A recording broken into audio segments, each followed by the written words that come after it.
Assalamualaikum warahmatullahi wabarakatuh. Innal hamdalillah nahmaduhu wa nasta'inuhu wa nastaghfiruh wa na'udzu billahi min shururi anfusina wa sayyiati a'malina. May yahdihillahu fala mudilla lahu wa may yudlil fala hadiya lahu. Asyhadu an la ilaha illallah wahdahu la syarika lah wa asyhadu anna Muhammadan abduhu wa rasuluhu amma ba'd. Pemirsa Fatwa TV dimanapun Anda berada, alhamdulillah kembali saya hadir ke tengah ruang siar Anda untuk bersama-sama tafaquh fi dinillah, menggali dan mempelajari ilmu agama Allah Azza wa Jalla.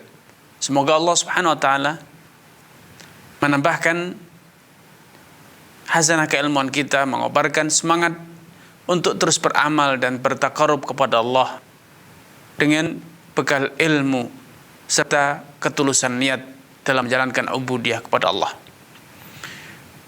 Tidak luput salawat serta salam untuk kita aturkan kepada Nabi kita, Nabi Muhammad sallallahu alaihi wasallam, kepada keluarga dan juga sahabat-sahabatnya yang telah membuktikan ketulusan niat, kesungguhan perjuangan dan pengorbanan yang tanpa batas demi tegaknya dinul Islam.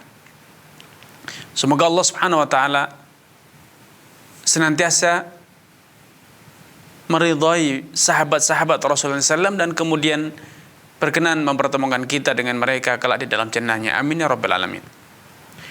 Pemirsa Fatwa TV dimanapun Anda berada, pada kesempatan yang berbahagia ini saya akan mengajak Anda untuk kembali mengkaji dan mempelajari ilmu yang telah kita mulai, yaitu pembahasan tentang muamalah.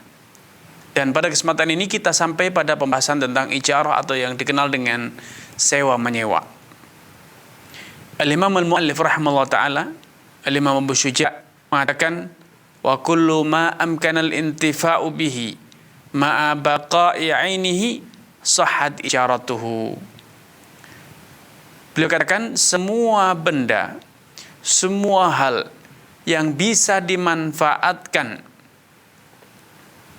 semua hal yang dapat dimanfaatkan alias memiliki kegunaan ma'a baqa'i 'ainihi, tanpa merusakkan fisik bendanya, sehingga benda tersebut dimanfaatkan, terus digunakan, diambil manfaatnya tanpa rusak, tanpa merusakkan fisik barang tersebut, sahhat ijaratuhu, maka benda-benda yang semacam itu boleh disewakan. Boleh disewakan, seperti rumah, tanah, kendaraan, mesin, peralatan, atau yang serupa. Baik itu benda-benda yang kasat mata, real wujudnya, ataupun seperti yang terjadi di zaman sekarang, benda-benda yang bersifat abstrak, seperti kekayaan intelektual, merek dagang, program komputer misalnya, aplikasi, dan yang serupa. Selama benda tersebut atau harta tersebut dapat dimanfaatkan tanpa merusakkan fisik bendanya. Seperti rumah, Anda bisa menghuni rumah tersebut. Tanah, Anda bisa menanami tanah tersebut tanpa merusak tanahnya atau rumahnya. Maka boleh disewakan. Yaitu Anda menjual kegunaan benda tersebut kepada orang lain. Dengan demikian, Anda memiliki fisik barang, tetapi tidak lagi memiliki hak atas kegunaan barang tersebut dalam tempo waktu yang telah disepakati. Karena apa? Karena Anda telah mendapatkan nilainya, mendapatkan imbalannya sesuai yang telah Anda sepakati berdua.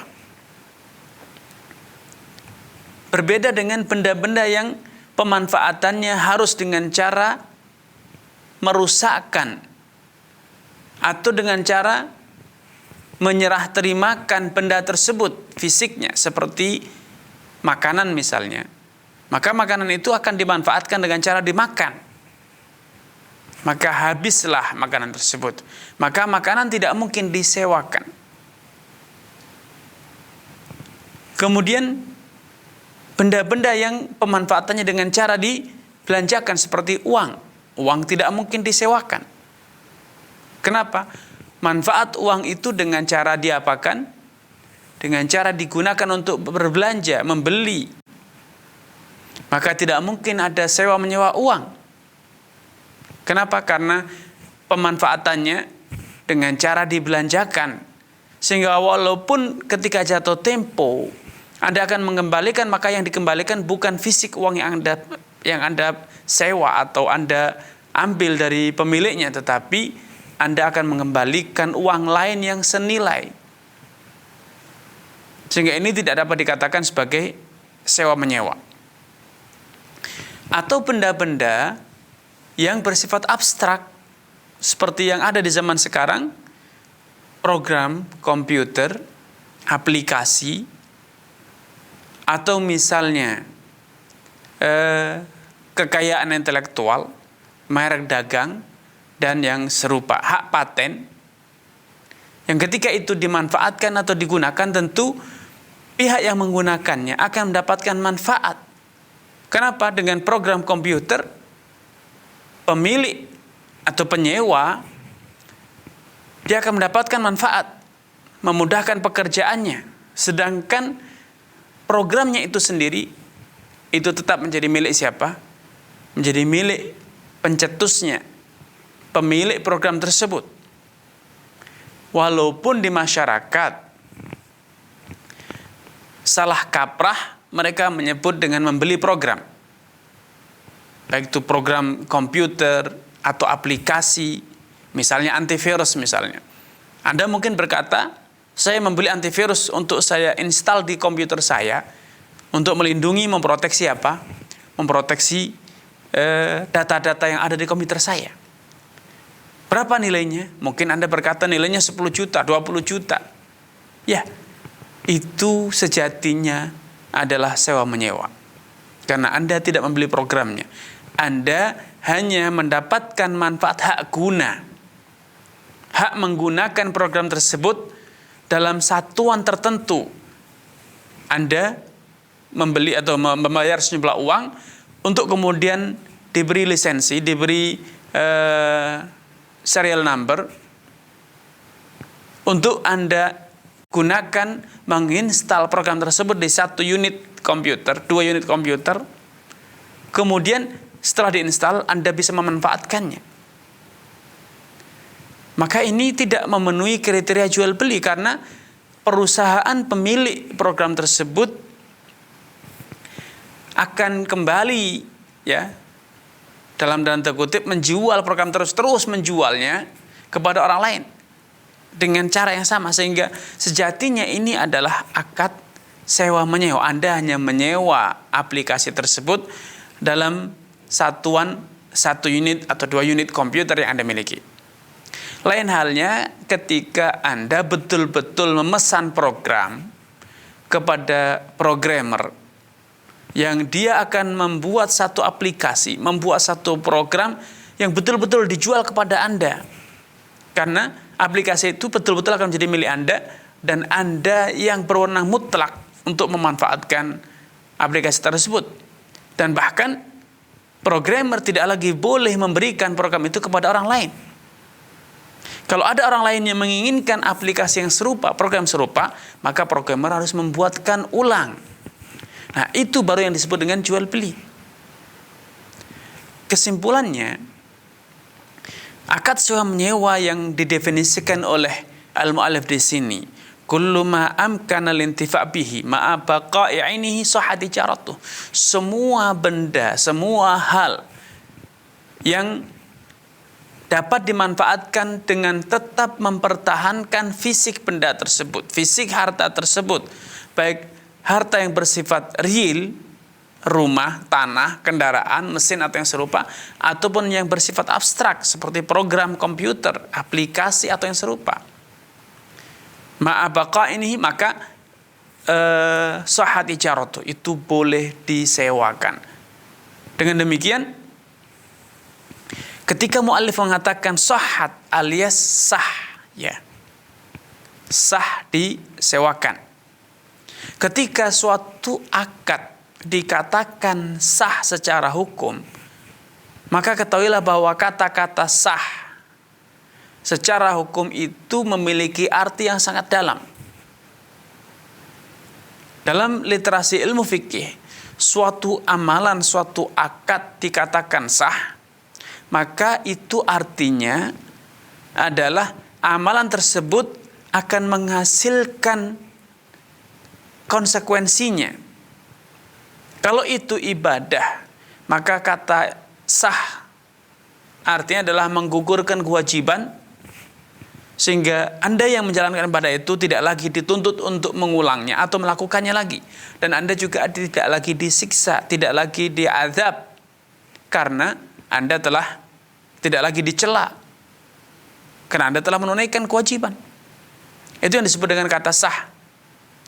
Kalau itu dalam satu akad muamalah, maka juga arti kata sah artinya adalah konsekuensi hukumnya menjadi nyata. Kalau itu jual beli, maka akan menghasilkan perpindahan barang dari penjual kepada pembeli, memindahkan kepemilikan uang dari pembeli kepada penjual. Kalau itu akad sewa menyewa, maka arti dari kata sah artinya adalah penyewa setelah akad sewa berhak untuk memanfaatkan, mengambil hak guna barang yang dia sewa dengan cara yang telah disepakati dan dalam tempo waktu yang telah disepakati. Dan atas pemanfaatan itu, penyewa berkewajiban untuk membayarkan uang sewa. Sejak akad itu dinyatakan sah, maka penyewa berkewajiban segera menyerahkan uang sewa kepada pemilik barang. Ya, ini arti kata sah. Sebagaimana perlu difahami pula, dan ini sudah sering kita sampaikan, bahwa kata hukum sah atau yang di dalam bahasa Arab dikatakan sahih, benar, itu adalah satu dari sekian bentuk hukum wad'i, atau yang sering dikenal di masyarakat kita dengan hukum sebab akibat. Hukum sebab akibat. Artinya, karena ada satu tindakan, satu kesepakatan sewa menyewa, maka akibatnya penyewa berkewajiban membayar uang sewa dan dia berhak menggunakan barang yang dia sewa.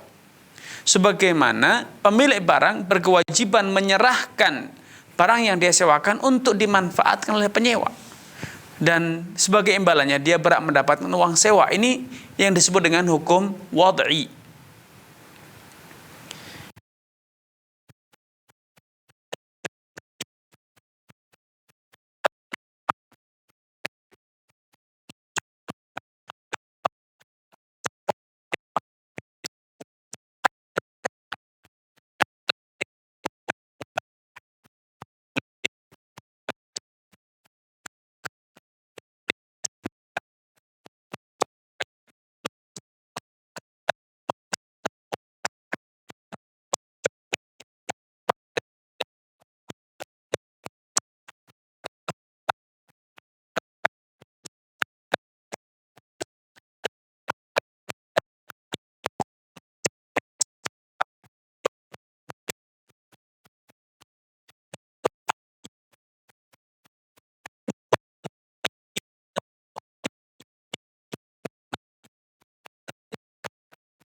Sedangkan masing-masing orang itu memiliki keinginan yang berbeda-beda. Ada orang yang keinginannya menyewa saja, dia tidak ingin membeli.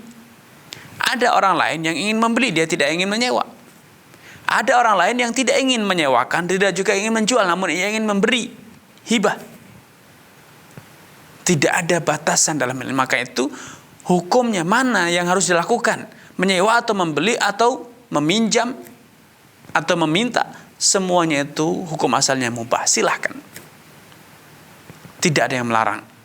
Namun ketika Anda melakukan satu dari sekian opsi tadi, membeli atau menyewa atau meminjam, Anda harus tunduk dengan ketentuan hukum sebab akibat atau yang disebut dengan hukum wad'i, yaitu Anda harus memenuhi kriteria keabsahan suatu akad.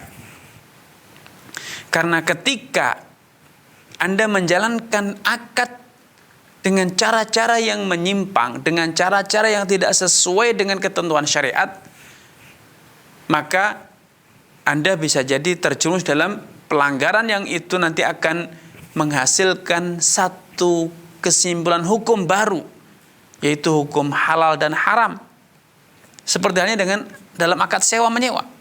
Ketika Anda menyewakan barang yang tidak bisa dimanfaatkan secara syariat, bahkan tidak boleh dimanfaatkan. Karena apa? Karena barang tersebut haram atau manfaatnya haram. Anda akan berdosa. Kenapa? Karena Anda menyewakan sesuatu yang terlarang. Sehingga bukan sekedar tidak sah, Anda berdosa. Tetapi ketika Anda menjalankan akad ini sesuai dengan ketentuan syariat, maka Anda tidak mendapat pahala dan juga tidak mendapat dosa. Yang terjadi hanya sebatas sah halal. Yang terjadi hanya halal. Tapi ketika Anda menjalankan akad ini dengan cara-cara yang menyimpang, melanggar aturan, maka tidak cukup Anda ya sudah begitu saja, tidak, Anda berdosa. Sehingga di sini kita akan difahami bahwa terjadi hubungan yang erat antara hukum taklifi, hukum halal haram dengan hukum sebab akibat. Kenapa demikian? Karena walaupun berbagai aktivitas yang itu hukum asalnya adalah boleh, ya, berbagai tindakan yang bertujuan untuk menuruti hasrat serta keinginan manusia, tetapi bukan berarti manusia boleh mengeksplorasi nafsu, selera dan keinginan sesuka hati. Dia ketika ingin menjalankan, ingin memenuhi keinginan, hasrat dan kemauannya, dia tetap harus menjalankannya, memenuhinya dengan cara-cara yang benar, tidak boleh melanggar aturan syariat.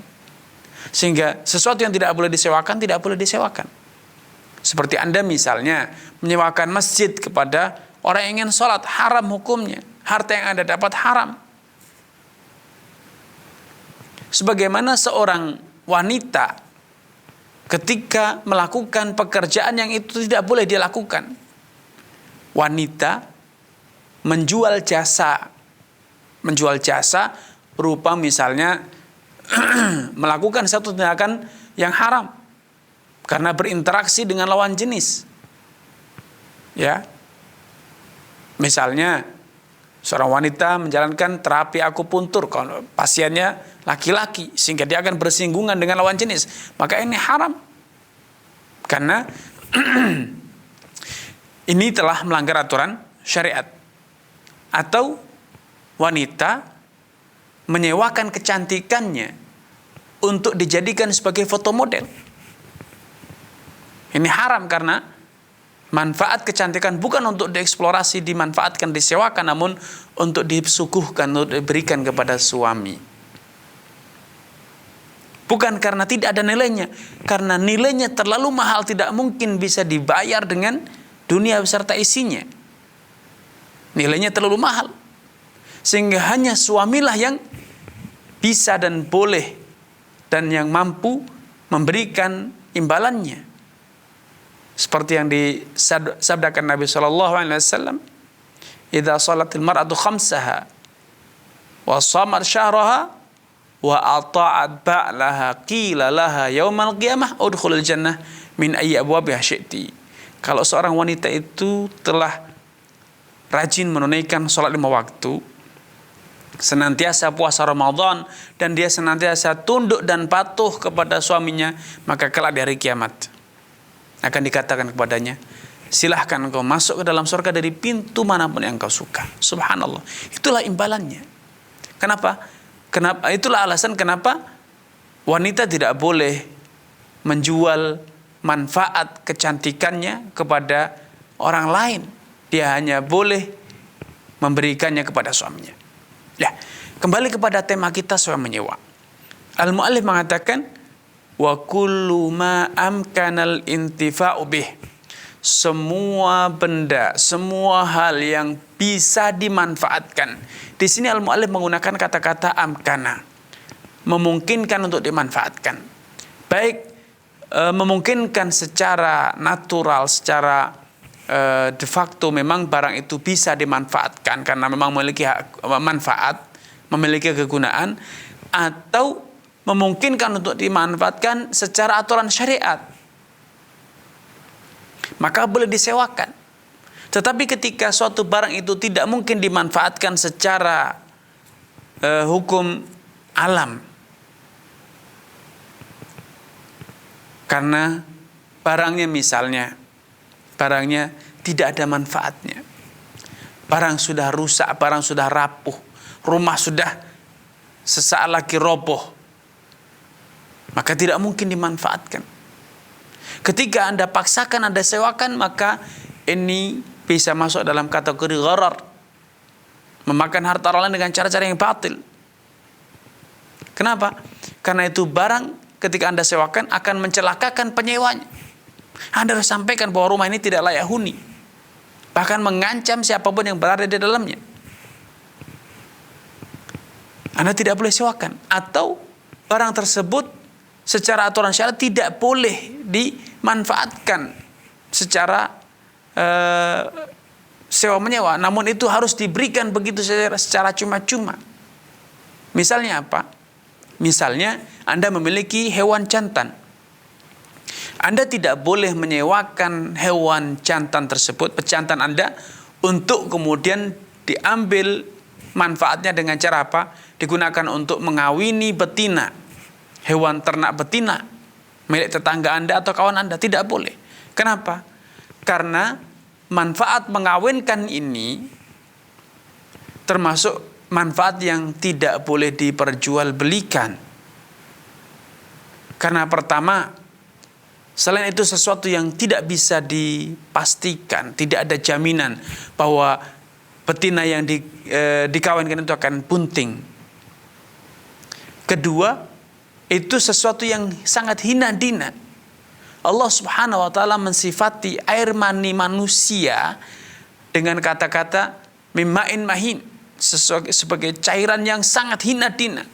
Apalagi air mani hewan, tentu lebih sangat hina. Karena itu sangat tercela, mencerminkan akan moralitas yang sangat rendah, sangat hina kalau sampai Anda mengambil upah dari apa? Dari proses kawin binatang ini. Karena itu secara syariat tidak boleh Anda menyewakan pejantan untuk digunakan mengawini betina milik tetangga Anda atau milik orang lain. Sehingga di sini pernyataan al-mu'allif ma'amkana, sesuatu yang memungkinkan untuk dimanfaatkan, maksudnya ada dua dimensi. Mungkin secara de facto, secara natural, memang betul-betul bisa dimanfaatkan. Dan yang kedua, mungkin bisa dimanfaatkan secara aturan syariat. Adapun sesuatu yang tidak mungkin dimanfaatkan baik secara natural ataupun secara aturan syariat, maka tidak boleh disewakan. Baik, ini penjelasan dari pernyataan al-mu'allif rahimahullah ta'ala, wa kullu ma amkana al-intifa'u bihi ma'a baqa'i 'ainihi sahhat ijaratuh. Nah, tadi sudah sampaikan bahwa di zaman modern, tatkala telah terjadi perubahan, perkembangan dalam pola hidup masyarakat, Maka di zaman kita ternyata didapatkan barang-barang yang bersifat abstrak, tidak kasat mata, tidak bisa diraba, tapi nyata manfaatnya. Seperti aplikasi. Ini menjadi satu faedah tersendiri bagi kita. Bahwa kesepakatan para ulama yang mengakomodir, mengakui adanya kekayaan intelektual, al-amwal al-ma'nawiyah, harta yang bersifat abstrak, mencerminkan, dan ini sebagai bukti bahwa syariat Islam adalah syariat yang betul-betul relevan. Syariat yang betul-betul relevan dengan perkembangan zaman. Karena itu para fuqaha sendiri ketika mendefinisikan atau menjelaskan tentang hukum sewa menyewa, mereka tidak membatasi dengan benda yang bersifat real, dengan mengatakan kullu ainin, setiap benda, tidak. Para fuqaha mengatakan kullu ma amkana, segala sesuatu yang bisa dimanfaatkan tanpa harus merusakkan fisik sesuatu tersebut. Ya, bisa diambil manfaatnya, sedangkan fisik harta tersebut tidak hilang, tidak rusak. Sehingga definisi ini, penjelasan ini dapat diterapkan pada benda-benda yang real ataupun benda-benda yang bersifat abstrak, ya, seperti yang disampaikan tadi. Ini bukti bahwa ternyata subhanallah, Al-Quran betul-betul seperti kata Allah subhanahu wa ta'ala, tibyanan likulli syai'. Hukum Al-Quran itu betul-betul sesuai dengan atau telah menjelaskan segala sesuatu. Dalam Al-Quran telah dijelaskan segala sesuatu, baik yang klasik ataupun kontemporer. Ini semuanya penjelasan dari definisi jual beli. Dan dalam Al-Quran serta dalam sunnah, dalam hadis Nabi SAW telah ditemukan banyak dalil yang membuktikan bahwa sewa menyewa itulah satu transaksi, satu akad yang dibenarkan. Bahkan sudah pernah dijalankan oleh seorang nabi, Nabi Musa alaihissalam. Ya, dia menyewakan dirinya untuk apa? Menggembala kambing. Menggembala kambing, dan imbalannya apa? Imbalannya adalah pernikahan. Nabi Muhammad dulu pernah menyewakan dirinya untuk menggembala kambing pula, dan imbalannya adalah beberapa kepeng uang yang dengannya beliau membantu pamannya untuk mencukupi kebutuhan. Dan dalam Al-Quran subhanallah, Allah subhanahu wa ta'ala juga telah menceritakan kisah Nabi Musa alaihissalam bersama Khidir alaihissalam ketika keduanya berjalan sampai pada kebun. Ya, didapatkan pagarnya miring, hendak roboh. Kemudian Khidir menegakkan pagar tersebut. Kemudian Nabi Musa berkata kepada Khidir, memberikan saran, "Lau syi'ta lattakhadta 'alaihi ajra." Wahai Khidir, kalau engkau mau, atas jasa yang engkau lakukan ini, menegakkan pagar yang hendak roboh tadi, engkau bisa mendapatkan upah darinya. Ya, ini semua adalah dalil nyata tentang diakuinya akad sewa menyewa jual beli hak guna barang atau jual beli skill, tenaga manusia, manfaat fisik atau manfaat tenaga dan keahlian manusia. Ini yang bisa kami sampaikan pada kesempatan yang berbahagia ini. Semoga Allah subhanahu wa ta'ala menambahkan taufik hidayah kepada kita semuanya dan kepada seluruh pemirsa Fatwa TV dimanapun Anda berada. Kurang dan lebihnya mohon maaf. Billahi taufiq wal hidayah. Wassalamualaikum warahmatullahi wabarakatuh.